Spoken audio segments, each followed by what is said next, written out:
But our top story tonight, a day before the Narendra Modi government presents its interim budget, a major political controversy has erupted over a leaked job study unemployment report of the National Sample Survey Office. The Congress, quoting the report from the Business Standard, has claimed unemployment is now at a 45-year high. The government, on the back foot, claims the job survey is unverified and instead says EPFO data shows 4.8 million jobs have been created till December 2018. In an election season, jobs appear to be becoming now a big political controversy. Our top story tonight.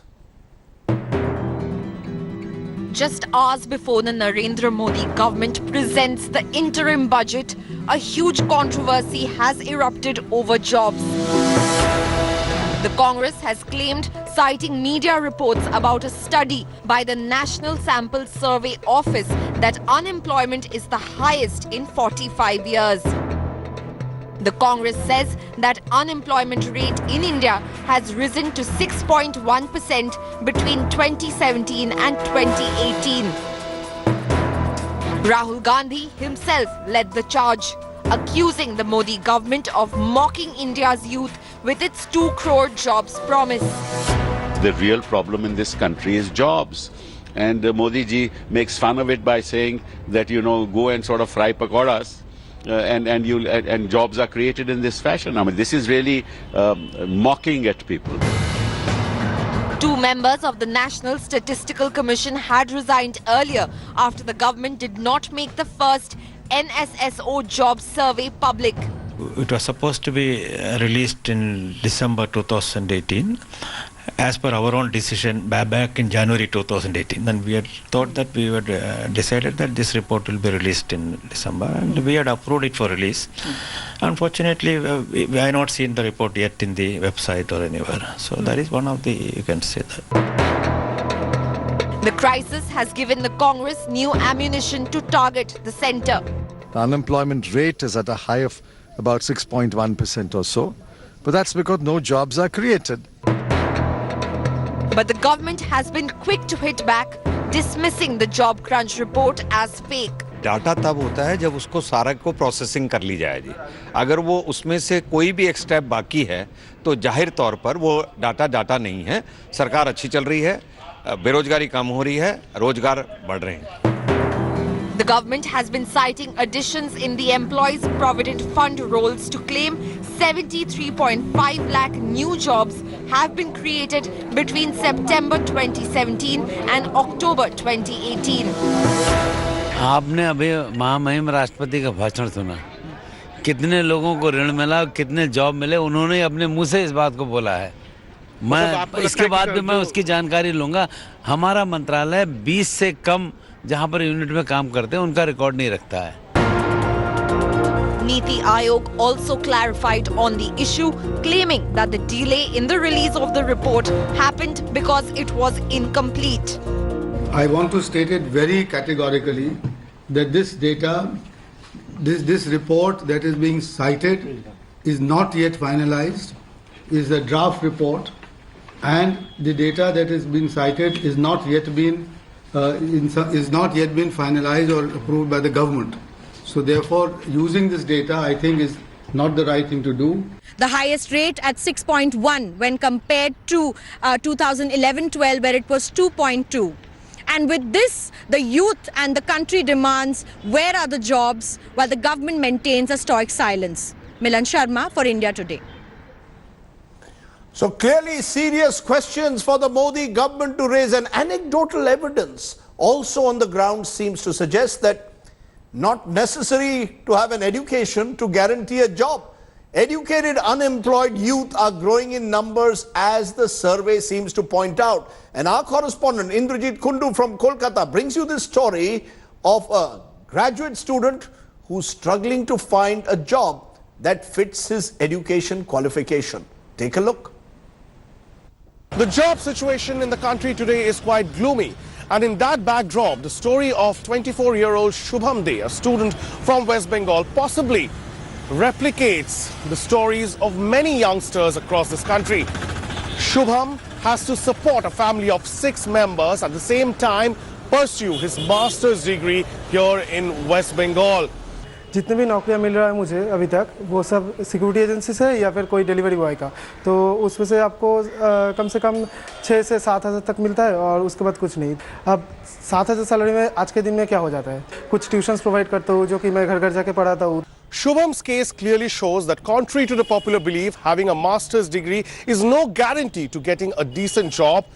In a globalized job market, specialization is what matters.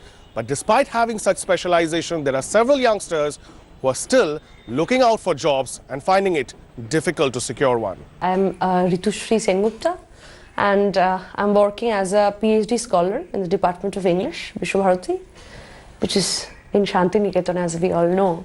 And I have been a part of this turmoil, joblessness that is prevailing in Kolkata right now. I was working in Bangalore in Reva University. The jobs which Kolkata had for me right at that year, they actually paid peanuts. Where are our jobs? Why aren't you taking more scholars? Why aren't you increasing our scholarship amount? 8,000 is the net fellowship and 32,000 for the JRF. As the Modi government prepares to table its final budget, there is bad news for the economy.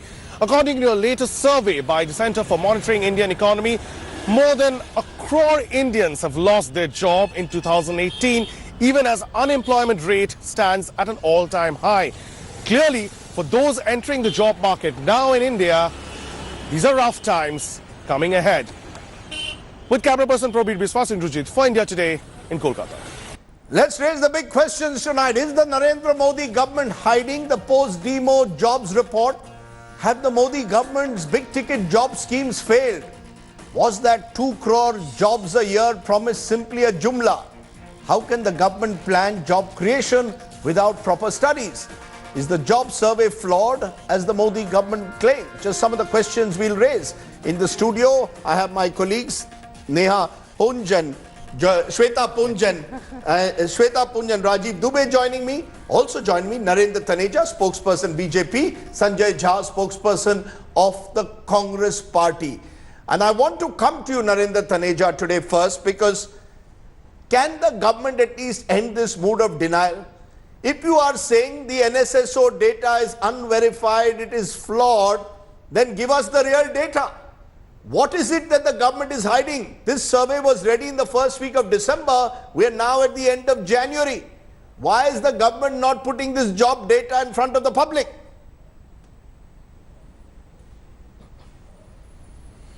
Good question. Let me answer it. But first, you just ran a report from West Bengal about these 2 persons, including I'm forgetting his name.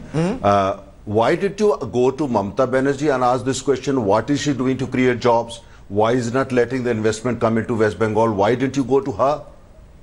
You should have gone to her if you are carrying a report. It's the union of states. It's not only the center. States matter. They have tremendous autonomy. So many things which are actually, responsibility of the states alone, only state. Center has a very limited role. You should please ask your reporter to go and ask Mamata Banerjee all the questions these 2 people you interview, they have asked. Now, coming to your question, the point is that, the report will be released when report is fully processed. Some people are suggesting government has an agenda to hide. Why? You can't hide. These are organizations where thousands of people work. And Business Standard has carried a report and you want to trust that report. You think that's the final process. No, 1 minute, 1 minute. Up to you. According to us, it is not. 1 minute. Are you saying that the report is flawed? No, 1 minute. Are you saying are you denying the report? Are you denying the report? Are you denying the fact that unemployment has in this country fallen, has gone up to a 45-year high? Are you denying it? You explicitly denied. Say it's a false report. Are you saying it's a false report? No. Listen, Rajdeep, listen. To deny a report and unemployment data, these are 2 different things. Business Standard has done what they have done. You want to trust them, do that by all means. We don't. It's not verified. Is there an NSSO report or not? Why should we? There are millions of reports. Mr. Taneja, is there an NSSO report? This is a government department. This is a government department. What are you hiding? The report was ready in the first week of December. Why is this report not being brought before the public? Let me, Rajdeep, let me answer. Rajdeep, let me answer. If you want to trust, you see 800 words report, which is not verified. If you want to reach to the conclusion, no jobs being created, India is on doom and gloom, up to you, I haven't said You're welcome that. to believe that report. I haven't we said don't. You have to wait for the full report, which is being processed. No, listen. Wait for the full report. It's only when you get the full report, you will get the right picture. We are creating jobs by millions in this country. You are creating Our jobs by economy is millions. 93% CMI jobs report are in the last informal month sector. says 30 Only million young 7% Indians in are the looking formal for jobs. sector. By 1.7 crore lost jobs. CMI report says 30 million young Indians are looking for jobs. CMI, and 1.7 crore Indians lost jobs. Let me comment on that. Let me comment on that. The question is that CMI report, I have respect for all organization, is a private company. They have their own data. I don't know how much money there is, what kind of survey they have done, but I respect it. But the point is what I'm saying, when it comes to our data, I can give you data from EPFO, ESIC, NPS, and there are so many others. The point is that, you have to go by that. And the very simple fundamental, Rajdeep, just 1 second, I'm saying, the point is, if an economy is expanding at close to 8%, then it's not possible to expand the economy without having people on the ground getting new jobs. Okay, Unless you believe let Sanjay aliens are Jha coming respond on to the that. planet, they are getting jobs, and Indians are not getting any job. You trust the alien theory, up to you. Okay, now you respond, Sanjay Jha. The economy, according to Mr. Taneja and the BJP, is growing more than 7%. Therefore, jobs are being created. You cannot put this doom and gloom scenario before the country, is what is being suggested by Mr. Taneja. Rajdeep, I was some time ago on a business channel where a former director of the National Statistical Commission plainly told, and I think Mr. Taneja was on that show as well, that all the due processes have already been complied with, and if this report has not been made public, that the government has got an explanation to make to the people of India. I mean, you have eminent people. These are people who are professionals, who know their job, who have quit, and they have publicly stated that they have been denied an opportunity to put this report in the public domain. I mean, this is another classic case of another institution being decimated in broad daylight. Now, let me tell you, the government has, Rajdeep, the full freedom. I have no problem. My party has absolutely no hassle whatsoever if Narendra Modi goes to the people of India during the campaign and says, I created 100 crore jobs. He's free to do that. We have no problem with that. The truth is, you have a right to your rhetoric. But at the end of the day, there is data that, unfortunately for you, my dear friends, you cannot manipulate at all times. Now, there is also, by the way, Rajdeep, please ask this question of the BJP spokesperson. What happened to the Labour Bureau data as well? It's vanished. It hasn't been published. The farmer suicides data is gone missing again. And we need to question the government. It is opaque. And I'll tell you the biggest tragedy of the Narendra Modi government in the last 5 years. The integrity of Indian data. The whole, what I call as the sacrosanct nature of government data is now under question. People know, and I think they also mentioned that they were deeply worried about the way the back series GDP was recalculated to make this government look good and the UPA bad. What is happening is the world outside will see India becoming like China, where China's, everybody knows their data is dodgy, it can be very easily manipulated. If that's the impression we are going to give to the outside world, the damage that is being done to India's reputation, our financial capital is manifold. Let me then now come from the political rhetoric on both sides to the reality on the ground. The reality, Shweta, on the ground is the fact is that the NSSO data is not being made public. That's right. And there are 2 members of the National Statistical Commission who have resigned. The question is, coming on the back of the CMI report, now this data saying 45 years unemployment at an all-time high. Is the government living in denial? I'll have to say that after I've heard Mr. Taneja, it does seem like they are in denial. It's okay to accept that there might be a problem, and we have to accept that and design our policy interventions accordingly. Earlier, it was very difficult for us to put put our finger at what the real problem is, whether it's underemployment or whether it's unemployment. But now, with whatever we've seen of the NSSO data, and if Mr. Taneja is saying that the data is not exactly what it's supposed to be, and that's what Mr. Rajiv Kumar, the Vice Chairperson of Niti Aayog, also said, then we need to see the real data. If the report was to be released in December, why wasn't it released? And I have to agree with Sanjay Jha that the Labour Bureau reports have been missing, so we don't have that data. So what data do we have to rely on? We have the CMIE data, and we have some data compiled by private consulting firms. It's evident that there is a problem. Having said that, the problem cannot be solved by the government alone, because we are seeing a very bad agrarian crisis. Our farm sizes have shrunk, which means that people are not working on the farmlands as much. Aspirations have grown, education levels in rural areas have grown, which means children of farmers, and I've met children during my travels, I've met a lot of young people who do not want to take up agriculture, and ironically agriculture still constitutes 50%, nearly 50% of our employment. So that's one aspect of it.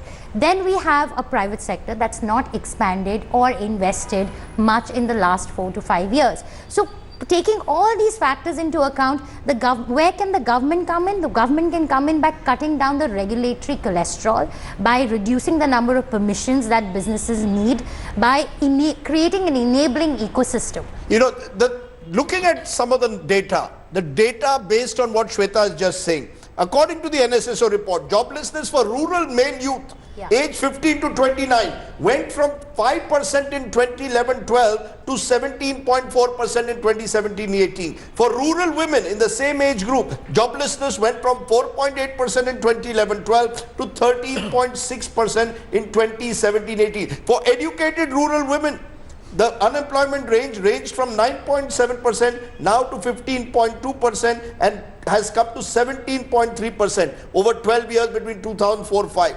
There is a problem out there, especially in rural India, as aspirations rise. Nobody wants to work on the farm, or many people don't want to work on farm, and they're not getting jobs. That's precisely what CMI data has put out. You know, it's gainful employment. Is it Absolutely. Employment, as the Prime Minister said? Look, you can be a pakoda seller. You know, he said there can be jobs out there, but people seem to want government jobs, more formal jobs, which are simply not there. Even the CMI data, which actually does a survey, a household survey of 1.6 to 1.7 lakh households, has come up with numbers of almost 2.5 crore people looking for jobs. So that's a very, very large number of people. Is it lack of jobs or lack of gainful employment? I would think it's both. I would think it's both. I'd just like to come in here. We've also seen certain policy interventions which were actually targeted at cleaning up the economy, but I think there is just too much of a shake-up that's happened. We've had GST and we've had RERA. Now, construction and real estate have been big employers in the past. After RERA was introduced, nearly all real estate activity came to a standstill. RERA, of course, it's very well intentioned, but all real estate developers have become extremely wary. That, coupled with demonetization, coupled with the goods and services tax, which meant that the small and the medium-sized small businesses, the micro and the small enterprises, really struggled with the compliance cost. And also, private investment has not taken place. So we have to remember that the private investment not taking place means greenfield jobs are not being created. It's basically replacement jobs. I take your point. Let me, Mr. Taneja, I hope you're digesting all this, because I want to turn to Mahesh Vyas of CMI. I spoke to him a couple of days ago. Listening to what he said, was demonetization the inflection point? Post-January 2017 is where small and micro enterprises took a hit when it came to employment. Listening to what he said.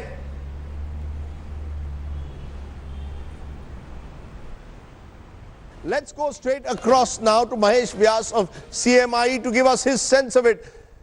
Dr. Vyas, there are various figures that are being thrown around. EPFO figures are cited by the government. Your reports are cited by the government's critics. What is the reality of job creation?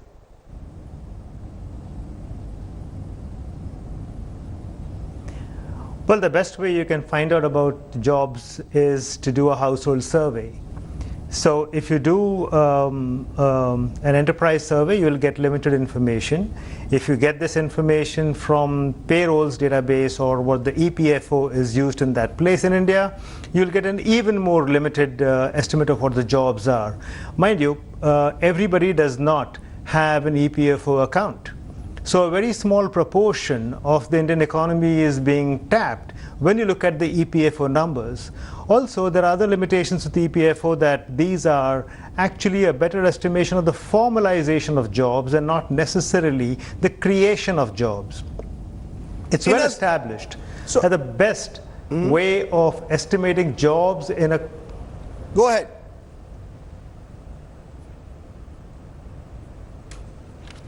So the best way of estimating jobs in a country like India is to do a household survey. So CMI does the largest household survey in India. We survey 170,000 households every 4 months. We go to these houses, physically visit them, and ask on the employment and unemployment status of all members who are more than 15 years. There is no better way of estimating employment/unemployment in the country. We do this repeatedly with the best possible technology and methodology, and we come out with numbers on a regular basis, on a weekly basis, on a monthly basis, on a 30-day moving average, daily basis as well.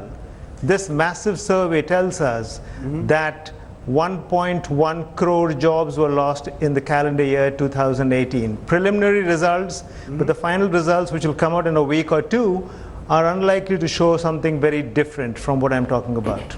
Am I right to say, and this is also based on a previous CMI report of April 2017, that the dip began post-demonetization?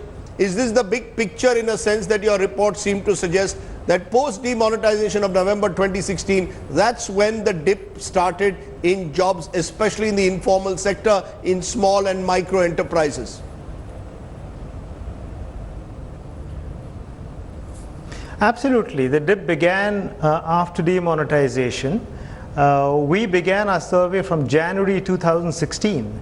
So November 16 was on our way as we were conducting the survey. So we know the situation at least 10 months before demonetization happened, and we saw what happened after that.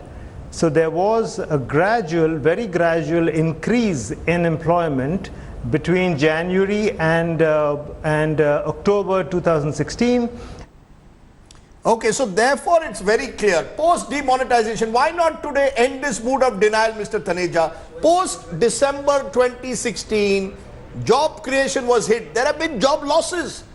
Anecdotally, it's been proven, numbers are proving it, and yet the Narendra Modi government lives in denial. Sometimes, what's wrong in saying that maybe there are problems which we will overcome? But to say all is well, don't worry, be happy, is not the issue, sir. No. Look, Rajdeep. Job creation is a challenge worldwide. Worldwide. Name one country where job creation is not a challenge this age of robotics, Look IT, at Trump's and artificial America. intelligence. Look at the figures a in Trump's It's- America we are and a compare it developing with Modi's economy. India. No, just. It's a challenge but an opportunity. Right, You lost right. the opportunity. Do you You want scored a us to follow self-goal that with policy? demonetization. No, listen. Rajdeep, allow me to finish. I mean, you are, evidently you have not studied economics.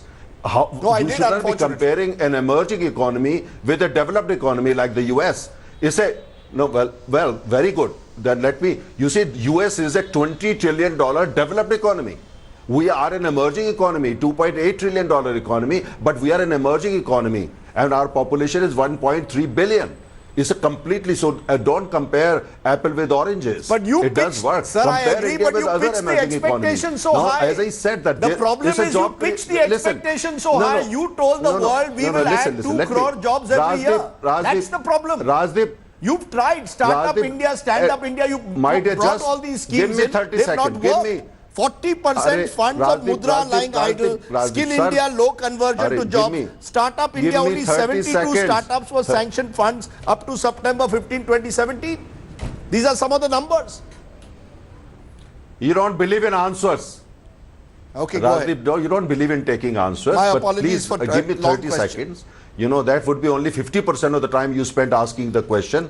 Yeah, you see, my point is, Rajdeep, the point is that we promised. Yes, and we are creating jobs by millions. I say we never said we will give sarkari naukri to everybody. We never, since we moved into power, data, for instance, since you are discussing data, what we have done, we discovered that we need to make our entire data machinery absolutely world class. That's why we brought in this PLFS you are talking about. Who brought in? We did that every quarter. And the delays because of that, because that's been processed, because we are making the data collection, data analysis, data processing absolutely world class and transparent. Yes, it's taking time because it's a new system which we have introduced so that you are more transparent and more authentic data. You want to blame us for that? Do that. But we are dedicated to the country and absolutely world-class data collection system in the country because we need that. You will give us the data before the elections? And I want to say are you giving me an assurance on this show? Are you giving me an assurance on this show that we will have authentic data before the general elections of 2019? Give me an assurance on this show. Will you give us the data before Rajdeep, April 2019? Rajdeep,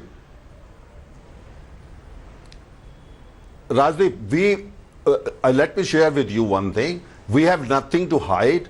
All data that we are just talking about here, those are being processed and will be out very soon. And once the data are out, then you will have the comprehensive picture and we can discuss and analyze. And I hope you will run a program that you will not do that. Because you want to do a story on 800 words, you know, a business standard thing. You're most welcome to do that. Rajdeep, but we are saying, my final point is, if you really think there are no jobs, if you really are suggesting there are no jobs, doom and gloom, India's economy has totally crashed, there should have been then the social peace that we see in the country, it won't be there. Okay. There is social harmony, there is social peace, and people are getting jobs. People are happy on the ground. Okay, I people are happy on the ground. Okay. Members in our party. We know what's happening. Even today, the chief spoke. Last line. Just last line. That is the reason the chief spokesperson of the Congress party, the chief mouth of Congress party badly lost election today. We won and the biggest mouth of the Congress party lost. Okay, got destroyed completely. Okay, so the Congress lost a Jind election, you lost a Ramgarh election. You're using the Jind election to tell me now that the job situation is fine. Chief spokesperson. Okay, chief spokesperson. Now Sanjay Jha, respond quickly. Chief spokesperson lost. He was the big mouth of Congress party. Big mouth lost. Okay, Mr. Jha, quickly respond. Well, I can tell you, Rajdeep, the people of India are very happy. In fact, they have never been happier in their whole life, in their entire existence. You know, the current state of affairs is so beautiful that the BJP just won the elections in Rajasthan, Madhya Pradesh and Chhattisgarh. And I want to congratulate Mr. Modi and Mr. Taneja right now on your screen. But let's get down to some serious business here. Let's skip the rhetoric. What is the truth, Rajdeep? The truth is very straightforward. You know why the government was not letting out the report? Because it tells you that in 2011-12, which was one of the most difficult phases post the Great Recession that the world was battling with, India had an unemployment figure of 2.2. But under Modi, in the space of 5 years, that number is gone up by almost 300%. And I think that's a damning indictment of the economic performance of this government. I'll give you the second point. The truth is that end of day, you can talk about many things that can be done for employment, but the majority is still with manufacturing. Look at the state of manufacturing in our country.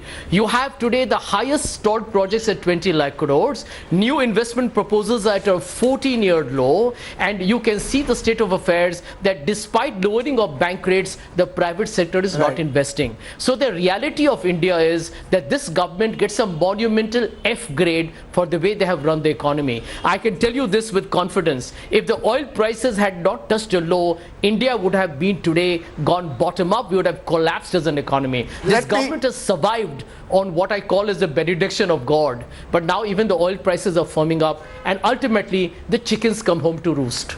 Let me get the two experts back. This rhetoric will continue. Is the truth somewhere in between? The Modi government has tried, but perhaps post-2016, post-demonetization, post-GST, the after effects are still being felt, and these numbers are showing that now. I think the worst might be over actually, because the data that we are seeing is for 2017-2018. For 2018-2019, data might look somewhat different because we do see private sector investment picking up. We are seeing FDI inflows picking up. So data indicators, you're seeing company results looking better. We know that automobile sales are picking up, FMCG companies, which means that rural demand is back on track. So if luck is on their side, and if things have to look better, I think this would be a better year. But 2017-2018 was a very bad year, and I would attribute that, a lot of that, to demonetization. Final word from you. Do you believe that the government must put out this data in public? How long? Even FDI data? FDI data, I was since about June to say last that, year has not FDI been put out in public. This data must, it cannot be that data is put out when it is convenient to you, Absolutely. and when it is inconvenient to you, the data is hidden from the public. This is opacity. Data, absolutely. Government data, whether it is FDI or whether it is this jobs data, must be put out for public for them to be able to figure out whether this what holds true. There is no way that this is happening for the first time in the history that the center decides to hold government data. This has never happened before. Okay, I think that's a good sobering thought on which to end this section. Thank you all very much for joining us. We'll have much more on this and other issues, of course, in our special budget coverage that starts at 8 p.m. Thanks for watching the video. For more such news and updates, please like, share and subscribe to India Today. Also check out our other great videos from our channel. We know you would love to.